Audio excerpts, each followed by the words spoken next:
ዜማዬ በተሰኘው የልጅ ሚካኤል ዘፈን ውስጥ የራ ስፕሪት ተጠርቷል። 3 ጊዜ ደጋግሞ ራ ራ ራ ይላል ማለት ነው። እና ይሄ ራ በኢትዮጵያ ሚውዚክ ኢንዱስትሪ ውስጥ ብቅ እያለ ነው። በምዕራቡ ዓለም የምናውቀው በዘፈን ውስጥ የሚከተተው የራ ስፕሪት አሁን አገራችን ላይ መጥቷል ማለት ነውና እስቲ ስሙት። ሰማችሁ አይደለ? የኢጂፕሽያኖች ጋድ ኦፍ ደ ሳን የሚሉት ማለት ነው። የአንደር ወርልዱ ገዢ ራ በልጅ ሚካኤል ዜማዬ በተሰኘው ዘፈን ውስጥ 3 ጊዜ ስሙ ተጠርቶ ተመልኳል ማለት ነው። እንደዚህ አይነት ሊሪክስ የምናውቀው በምዕራቡ ዓለም ባሉት ሴሌብሪቲስ ላይ ነው፣ ሚዚሽያንስ ላይ ነው አይደለ? ይኸው ስሟቸው እነሱ።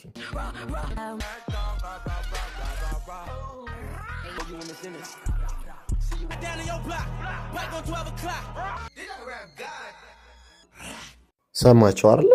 ኬቲ ፔሪ ዳርክ ሆርስ ብላ የዘፈነች እኮ ለራ ነው እስከነ መርከቡ፣ ይኸው እስከ አይኑ ሲምቦል ማለት ነው። የጄፍሪ ፒስቲን ሚስት ጓደኛ ናኦሚ ይኸው አንድ ሳይኗን ይዩት፣ አንድ አይኗን ሸፍና ራን ሪፕሬዘንት የሚያደርግ ማለት ነው። እና ደሴቷ የራ የአይን ምልክት አይደለ እንዴ? ዋናይ ሲምቦል እና ግልጽ ነው። በቃ እህት ወንድሞች የገባቸው አለ። ኢቨን ሪያና በ2009 ሪሊዝ የሆነው የስቱዲዮ አልበሟ ሬትድ አር አንድ አይኗን ሸፍና አር የሚል ፊደል ከጎን አልጻፈችው። ተጠይቃ ምንድን ነው ያለችው? ለምንድን ነው አንድ አይንሽን የሸፈንሽው ስትላት ጋዜጠኛዋ እንዴ ምክንያቱም እኔ ሴጣን አምላኪ ስለሆንኩ ነው ብላ መለሰችላት። ስሙት።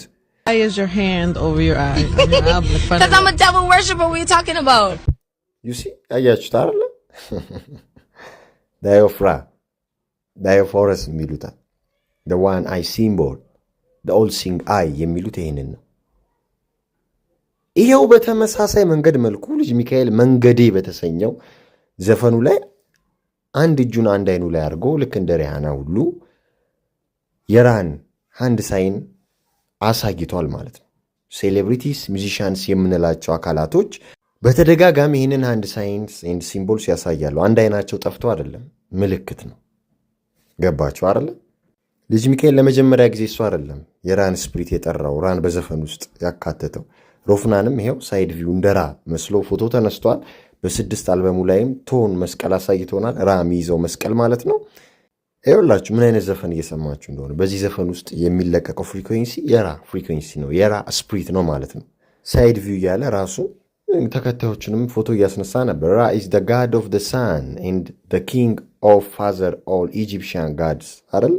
በአንበሳም ይመሰላል ራ እና ኬቲ ፔሪ ዘፈን ላይ እንደምታዩት ይታያል። እና ሮፍናንም ራሱን ከአንበሳ ጋር አድርጎ የሚያሳያችሁ በሳይድ ቪው ያንን ሪፕሬዘንት እያደረገ እየነገራችሁ ነው።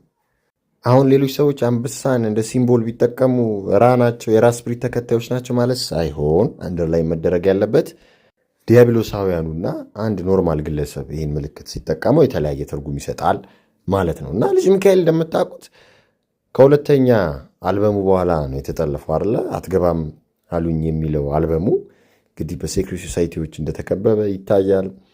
ያረገው ቼን በአንድ በኩል ያበራል፣ በአንድ በኩል ጨለማ ነው። የራን ሳይን ያሳያል፣ አንድ አይኑ ሸፍኖ ይታያል እና ጨለማ ውስጥ እንዳለ እንደተከበበ ነው የሚያሳየን። ከብርሃን ወደ ጨለማ እንደመጣ ቼሉም ማለት ነው። እና ከዛ በኋላ የሰራቸው እንዳለ ዘፈኖች፣ ሚውዚክ ቪዲዮ ክሊፖች የ666 አንድ ሳይንስ ከሩቅ እያበራን ሲለው አንድ ሳይንሱ የሚያሳየው ኦል ሲንግ አይ ላይፍ ፕሮቪዳንስ ብርሃን ሰጪው ማለት ነውና አንድ አይኑንም ሸፍኖ መንገዴ የተሰኘው ዘፈኑ ላይም ይህንን አንድ ሳይንስ ያሳያል ማለት ነውና በጣም የሚገርም ነው እየተሰራ ያለው ነገር። በእስራኤል በነበረው ኮንሰርት ላይ ራሱ ከሩቅ እያበራን ብሎ በግልጽ ነው የ666 አንድ ሳይን ሲያሳይ የነበረው ማለት ነው። ስለዚህ ይህን እያየን ጎበዝ ቀጥልበት እንድንል ነበር የፈለግከው። መላ ይዛል ሂድ። በርኩሰት የመጣ መላ ምን ይሰራል? እዩት፣ ስሙት ምን እያል እንደሚዘፍዘፍ። እስቲ ያስረዱኝ፣ በየትኛው የምልክት ቋንቋ ነው ከሩቅ እያበራን ሲባል እጃችሁን 666 አንድ ሳይን አሰረታችሁ የምትዘፍኑት? የለም፣ የትኛውም ምድር ላይ እንደዚህ አይነት ምልክት የለም። ከሩቅ እያበራን የመብራትን ምልክት ሪፕሬዘንት በዚህ የእጅ ጣት ምልክት አታደርጉም። አዎ፣ ግን ጉዳዩ ሌላ ነው። አያቸው አይደል? አዎ እንዴ 666 የሚል ፌስ ማስክ አድርጎ እያየን የሞንስተር ኢነርጂ ድሪንክ አንሊሽ ደ ቢስት አውሬውን ልቀቁት የሚል ርኩስ መጠጥ የእሱን ማርክ አፉ ላይ ሸፍኖ ስናይ ዝም ማለት ነበረብን?